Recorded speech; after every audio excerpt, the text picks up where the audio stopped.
हमारे बीच में मंजुला प्रदीप जी हैं। ये विमेन राइट एक्टिविस्ट हैं, दलित राइट एक्टिविस्ट हैं और काफ़ी दलित वुमेन के साथ अभी काम कर रही हैं और पिछले 3 सालों से सोशल मूवमेंट्स के बीच में जुड़ी हुई हैं। माइनॉरिटी राइट्स, दलित राइट, वुमेन राइट्स के ऊपर काम कर रही हैं। तो मंजुला जी, आपका हम वेलकम करते हैं, स्वागत करते हैं।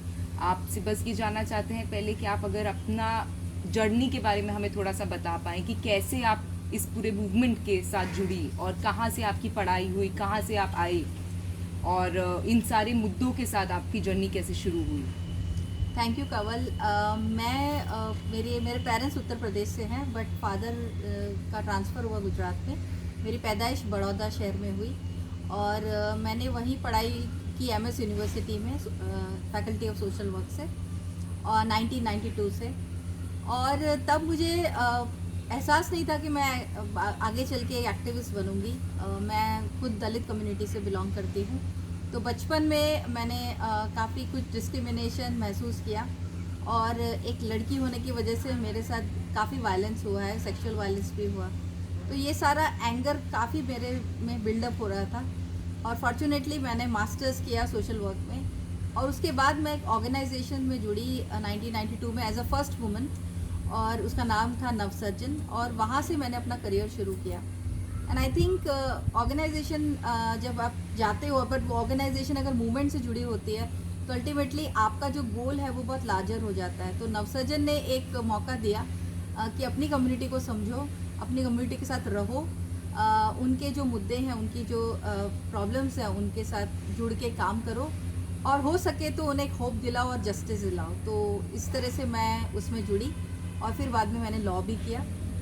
वो लॉ इसलिए किया क्योंकि एक केस में हैंडल कर रही थी जहाँ पर एक दलित आदमी को पुलिस ने बहुत बुरी तरह से कस्टडी में मारा था और गलत आरोप लगा के, और उसके बाद उसकी डेड बॉडी हमें उसके घर पे मिली थी। तो उस केस ने मुझे महसूस कराया कि मुझे वकील भी बनना चाहिए। तो मंजुला जी, अभी आपने बताया कि आपके साथ भी इस तरह का सेक्सुअल वायलेंस या दलित महिला होने के नाते जो डिस्क्रिमिनेशन आपको फेस करना पड़ा, तो जो पर्सनल हम लोगों का जर्नी होता है, पर्सनल भी पॉलिटिकल है। यस। ये जो आप कह रही हैं, ये जो अंडरस्टैंडिंग आपके डेवलप हुई और संगठन में काम करने पे, आज की जैसे महिलाएं हम लोग जब देखते हैं, अपने काफ़ी सारे मूवमेंट्स हो रहे हैं, मीटू का भी आंदोलन चल रहा है, महिलाएं भी सामने आ रही हैं, तो उसमें आप एक दलित वुमेन के रोल को, दलित वुमेन की एक ऑर्गेनिक लीडरशिप को, और आज के दौर में जो एजर्टिवनेस से भी महिलाएं आगे आ रही हैं अपने सवाल पे, उसको आप कैसे देखती हैं? दलित वुमेन की लीडरशिप को खड़ा करने में बहुत समय लगा हमें, क्योंकि उनके जो उनकी आइडेंटिटी वो मल्टीफोल्ड है। तो सिर्फ दलित नहीं है, उसके साथ वो एक औरत भी है, फिर वो कौन से वर्ग से आती है, कौन से रिलीजन से आती है, तो इसीलिए कॉम्प्लेक्सिटी बहुत ज़्यादा है। तो मैंने खुद महसूस किया कि शुरुआत के दौर में औरतें बोलती नहीं थी, उनको घरों में ही कैद करके रखा जाता था, उनका पार्टिसिपेशन ज़ीरो था पब्लिक मीटिंग्स में, और कभी स्टेज पे उन्हें मौका नहीं मिलता था, और वो मैंने खुद महसूस किया। तो एक चीज़ मैंने नोटिस की कि उनमें पावर है, उनमें पेन है। तो पेन से वो जो पावर उन्होंने इनकलकेट किया था अपने आप में, और एक कॉन्फिडेंस उनका जो था, और लोग वो देख नहीं पा रहे थे। जबकि आप जाओगे तो कोई भी गांव में आप पूछोगे तो सबसे पहले अनटचेबिलिटी के अगेंस्ट जिसने फाइट की है वो एक दलित औरत है, और वो फाइट है पानी की। तो मुझे काफ़ी कुछ मोटिवेशन है वो दलित महिलाओं ने दिया। मैंने उनकी लीडरशिप बिल्ड की गुजरात में माइनॉरिटी में है दलित कम्युनिटी, बहुत छोटी पॉपुलेशन है, 6.74%। बट अल्टीमेटली जो मैंने एक और चीज़ देखा कि फेमिनिस्ट मूवमेंट हो या वुमेन्स मूवमेंट हो, उसमें मार्जिनलाइज वुमेन और इंक्लूडिंग दलित वुमेन को कभी भी मौका नहीं दिया जाता लीडरशिप लेने का। तो हमने अपने आप सोचा कि ये लीडरशिप हम किसी से क्यों एक्सपेक्ट करें, हम खुद अपनी लीडरशिप खड़ी करें। तो आई थिंक लीडरशिप खड़ी करने के लिए क्या चाहिए? सेल्फ कॉन्फिडेंस चाहिए, नॉलेज चाहिए, और तुम्हारे पास एक विल पावर चाहिए। I think that's what I started doing. और मैंने अपने ऊपर भी काम किया, अपने फियर के ऊपर काम किया, अपने पेन को मैंने उससे एक स्ट्रेंथ गेन की, और साथ में मैंने और लड़कियों को उसमें जोड़ती गई और औरतों को जोड़ती गई। मैंने हंड्रेड्स थाउजेंड्स ऑफ वुमेन को ट्रेन किया, खाली गुजरात में नहीं, अक्रॉस द कंट्री। और मैं ट्रैवल करती गई, और मैंने 2010 से मैंने एक प्रोसेस शुरू किया जिसमें मैंने 8 स्टेट्स की लड़कियों को ट्रेन किया था, और उनमें से काफ़ी कुछ हैं जो अपने स्टेट पे में बहुत अच्छा काम करी, कुछ नेशनल और इंटरनेशनल लेवल पर काम करी। तो एक्टिविज़्म जो दलित महिलाओं में आया मुझे लगता है वो एक बहुत बड़ा कंट्रीब्यूशन है दलित राइट्स मूवमेंट में। मंजुला जी, आपने बताया गुजरात में आपका काम हुआ, तो गुजरात में 2002 के अंदर जो गुजरात में इतना बड़ा जिनोसाइड कहा जाता है मुस्लिम कम्युनिटी के ऊपर हुआ, तो वहाँ पे मुस्लिम महिलाओं ने भी बहुत जगह तो सब साइलेंस ही था, बहुत लोगों ने बताया नहीं कि यौन उत्पीड़न उनके साथ हुआ है, लेकिन उस पर भी आपने काफ़ी सारा काम भी किया है। और मुझे जहाँ तक पता है तो गुजरात में आदमी लोगों ने इस बात को कहा कि हमारी जो महिलाएं हैं उनके साथ बलात्कार हुआ है इस कारण कि वो मुस्लिम थी। तो इसको आप कैसे देखते हैं, और क्या आपने उसमें बहुत सारा काम भी किया, तो वो साइलेंस को आप कैसे इंटरप्रेट करते हैं? क्या वो दलित वुमेन के बीच में भी है साइलेंस? एक समय तक दलित विमेन में वो साइलेंस मैंने खुद देखा है। 90s में मैं जब फील्ड में जाती थी और मेरा जो सबसे पहला काम था वो बॉन्डेड लेबर के साथ था, और उसमें जो सेक्सुअल एक्सप्लॉयटेशन होता था दलित औरतों का, आदिवासी औरतों का, वो रिपोर्ट नहीं हो रहा था पुलिस स्टेशन में। तो वो रियलाइजेशन मुझे हुआ, और 97 का एक केस था जिसमें एक दलित लड़की को, जिसके साथ बार बार गैंग रेप हो रहा था, और फिर उसको ट्रैक्टर पे बिठा के उसको ट्रैक्टर से गिरा के उसके ऊपर ट्रैक्टर ले गए थे। तो वो केस को एक्सीडेंटल केस किया था जिसमें हम बहुत लड़े थे, लेकिन अल्टीमेटली वो केस हम कोर्ट में नहीं ले जा पाए। उसके फादर ने कॉम्प्रोमाइज़ किया because of the fear of the dominant caste. तो वो चीज़ मैंने नोटिस की 2002 के दंगों में, कि एक चीज़ मैं आपको कहना चाहूँगी कि 2002 के दंगों में जो हम लोग रिलीफ कैंप में थे, मैं वहाँ की कैंप लीडर थी, दरियाखन घुम्मट जो एक एरिया शाहीबाग में। तो एक स्कूल है, म्यूनसिपल स्कूल, जिसको रिलीफ कैंप बना दिया जाता है। एक बार नहीं, बार बार जब भी दंगे होते हैं तो वो वहाँ आते हैं। तो नरोडा पाटिया, चमनपुरा, गुलबर्ग सोसाइटी, वहाँ के लोग उधर थे। तो 5000 लोग छोटी सी स्कूल में उनको मतलब जकड़ के ऐसे रह रहे थे, बहुत ही ख़राब हालत थी। तो उस वक्त जो हमारा काम था कि हम लोग पीएम रिपोर्ट्स देख रहे थे, नोट आती थी, तो नोट में आता था कि अनआइडेंटिफाइड बॉडी, और ऐसा आता था कि मतलब इट्स लाइक अ ऐश, यानी बॉडी है ही नहीं, ऐश हो गई है। तो पता ऐसा चला, वहाँ के ही लोगों ने बताया कि औरतों के साथ पहले बलात्कार होते थे, लड़कियों के साथ, उसके बाद मतलब बलात्कार मतलब गैंग रेप ही होता था, किसी के साथ सिर्फ रेप नहीं हुआ है। उसके बाद उन्हें काटा जाता था, और उसके बाद उन्हें जिंदा जलाया, मतलब काट के आप जला रहे हो उनको। तो अब उनकी बॉडी ही आइडेंटिफाई नहीं होगी तो पता कैसे चलेगा कि पोस्टमार्टम में क्या निकलेगा कि रेप हुआ या नहीं। तो वो जो एविडेंस है उसको ही ख़त्म कर दिया गया था। तो ये बहुत पेनफुल था। लेकिन जब मैं जो औरतें ज़िंदा थी उनसे जब मिली, मेरी फ्रेंड जो आई थी ह्यूमन राइट्स वॉच से, तो हम लोग जब उनसे इंटरव्यू कर रहे थे, मतलब सिर्फ मिलना चाह रहे थे, कि पूछना चाह रहे थे, तो वो औरतें शर्मा रही थी, मतलब बोल नहीं रही थी कि हमारे साथ ये हुआ है, क्योंकि ये तो जिंदा थी। जो मर गई थी उनकी संख्या बहुत ज़्यादा थी जिनके साथ रेप एंड मर्डर हुआ था। But ultimately it was very sad कि कोई औरत बोल क्यों नहीं पाई, क्योंकि मुझे याद है कि 8 मार्च को अंतर्राष्ट्रीय महिला दिन था, और मिल्लत नगर में जो है शाह आलम दरगाह, वहाँ पे एक रिलीफ कैंप था। तो मेरी दोस्त शिबा जॉर्ज सहरवरू से, उन्होंने मुझे बुलाया था वहाँ पे। मैंने पुलिस कंट्रोल रूम में पूछा कि, तो उन्होंने कहा कि वहाँ कर्फ्यू नहीं है। तो मैं गई थी, तो वहाँ मैंने जैसे छोटा सा भाषण दिया कि मैं एक ऐसी कम्युनिटी से बिलोंग करती हूँ जो मुस्लिम कम्युनिटी के साथ जैसा हो रहा है वैसे हमारे साथ भी हो रहा है, डिस्क्रिमिनेशन है, वायलेंस है। तो वहाँ के ही एक बुज़ुर्ग काजी थे जिन्होंने मेरे हाथ से माइक ले लिया, क्योंकि मैंने ऐसे कहा था कि हमें न्याय लेना चाहिए, बिकॉज हम इस देश के नागरिक हैं और हमारी राइट्स वायलेट हुए। तो उन्होंने कहा कि नहीं, हमारा धर्म है, उसे जो इस्लाम है वो कहता है कि गुनहगारों को माफ़ कर देना चाहिए। तो मुझे ऐसा शायद वो सच्चाई भी है कि समवेयर जो इंटरसेक्शनल जो आता है पूरा ओवरव्यू विद इन मुस्लिम या दलित विमेन में, उसमें शायद वो ज़्यादा दब जाती हैं औरतें, कि उनमें हिम्मत बहुत होती है पर आदमी उन्हें दबाते हैं। ये गुजरात का आपने बताया 2002 में, और अभी आज 2021 चल रहा है, हाथरस का घटना हमारे सामने 2020 में आया, उसमें भी दलित महिला को उनके साथ रेप। तो 20 साल हो गया है, लेकिन परिस्थिति कह सकते हैं कि वैसी है, सरकारें बदली हैं, अभी जो सरकार आया है उसका और ज़्यादा फासिस्ट टेंडेंसी है, नेचर है। तो उसमें क्या आपकी इतनी लंबी जर्नी में, थोड़ा सा पर्सनल है, कि कहीं आपको ऐसा लगता है, हताशा आती है, लगता है कि ये लड़ाई कभी ख़त्म नहीं होगी, और अगर आप होप लेती हैं तो आप क्या है जिससे आपको होप मिलता है कि आप ये लड़ाई को कंटिन्यू कर पा रही हैं? यस, ऑलमोस्ट 3 डिकेड से मैं ये काम कर रही हूँ, तो काफ़ी फ्रस्ट्रेशन आता है, होपलेसनेस आती है, पर वो एक पता नहीं एक जुनून है, मतलब वो कम नहीं हो रहा है। और वो इसलिए कम नहीं हो रहा क्योंकि जब आप गांव में जाते हैं या जो कम्युनिटी के साथ आप काम करते हैं उनसे मिलते हैं, तो उनकी आँख में जो एक होप दिखती है, एक चमक होती है कि नहीं, हमारी जो लाइफ है वो बदलेगी, हमारा जीवन बेहतर होगा। तो शायद वही है कि वो होप को मतलब कायम रखता है। इतना आसान नहीं है क्योंकि वो जो उनकी होप के साथ अपनी होप को मैच करना और कहना कि नहीं, मुझे फ्रस्ट्रेशन है बट मैं आपकी होप से मैं आपको वो क्यों करूँ, डीमोटिवेट क्यों करूँ। तो मुझे लगता है कि हम लोग शायद जो एक्टिविज़्म में है वो जब गांव में इसीलिए भी जाते हैं क्योंकि हमारी जो एनर्जी लेवल है वो बढ़ जाती है, क्योंकि उनका जो स्ट्रगल है वो हमसे भी ज़्यादा है, क्योंकि उनके पास कोई प्रोटेक्शन नहीं है, हमारे पास थोड़ा बहुत प्रोटेक्शन है। तो मैं मानती हूँ कि हाथरस में जब हुआ और मैं वहाँ गई, सीआरपीएफ का पूरा वहाँ पर बंदोबस्त है और उसके पेरेंट्स मुझसे मिलना नहीं चाह रहे थे, आधा घंटा लगा उनको समझाने में, and he understood us. And मैं जब अंदर गई उनके घर में और जब वो उसके फादर रोए मेरे साथ बैठ के, तो मुझे ऐसा महसूस हुआ कि शायद उन्हें कोई हमदर्द मिला कि वो अब रो पाए। तो वो फैमिली के साथ एक बॉन्डिंग हो गई। तो मेरे को ऐसा लगता है कि जब आप किसी के साथ काम करो तो दिल से काम करो और उसके इमोशंस को समझो।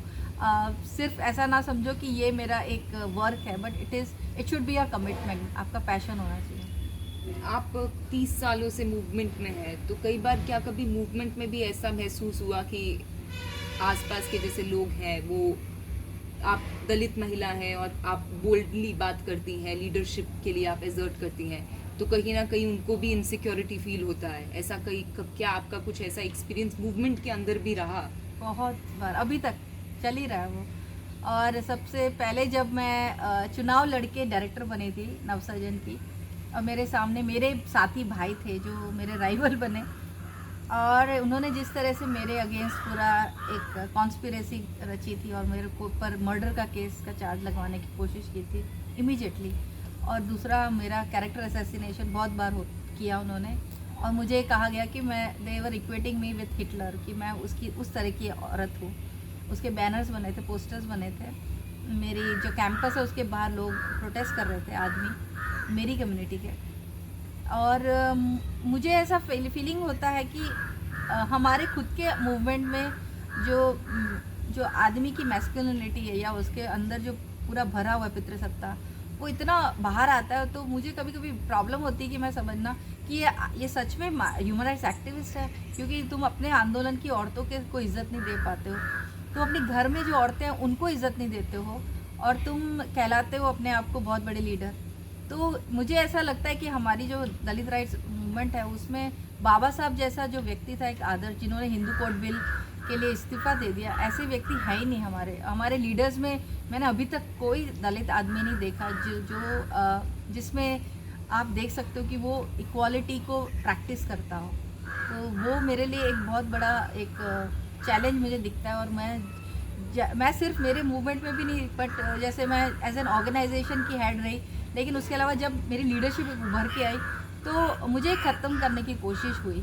और मैं जानती हूँ कि ख़त्म कोई कर नहीं सकता, क्योंकि अगर आप कोई ऑर्गेनाइजेशनल अगर लीडरशिप में ही बंधे रहते तो शायद आप आगे नहीं बढ़ सकते। तो मूवमेंट वाले जो लोग होते हैं हमारे जैसे, उन्हें कोई ख़त्म नहीं कर सकता।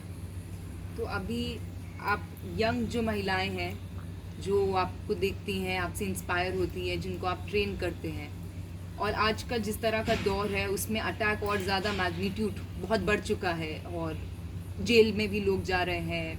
पिछले दौर में हमने देखा 1 साल पहले की जो CA NRC प्रोटेस्टर्स थे, उसमें काफ़ी सारे यंग महिलाएं जो हैं, यंग मुस्लिम महिलाएं भी, वो लोग भी जेल में गए हैं। तो इस दौर में आप उनको क्या मैसेज देना चाहेंगे, जब अगर उन लोगों में भी कुछ हताशा हो जाती है कि शायद चीज़ें बदलेंगी नहीं, और आप इतने समय से हैं, तो अपने पर्सनल एक्सपीरियंस से भी आप उनको क्या मैसेज देना चाहेंगे?